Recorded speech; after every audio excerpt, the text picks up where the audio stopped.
che esce, ma rimbalzo anche un po' fortunoso dei Carnilotti, brutto atteggiamento. Salve Vignoda che segna, quindi Sirena, una tripla siderale.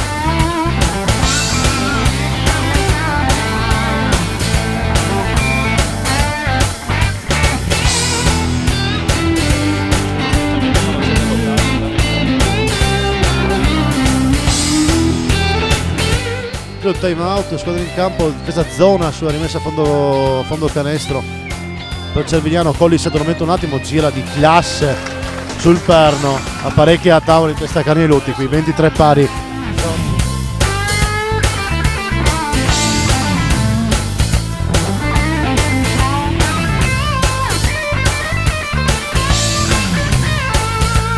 Non si segna, ma un bel tiro di Giannotta. Riparte di Just, lancio lungo per Carnilotti, solo e soletto, primi due punti della partita ad opera di Carnilotti, servito bene da Di Just.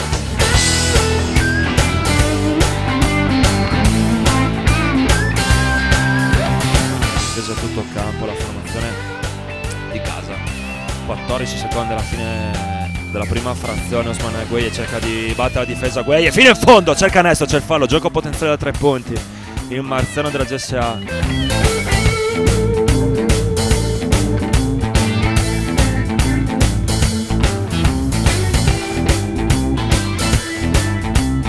Meno 7 per la GSA, 7-5 a 6-8. Fil per Monini. Klaus da 3 punti. Va! Claudio Monini, 2 minuti, 14 secondi alla fine della partita. Meno 4.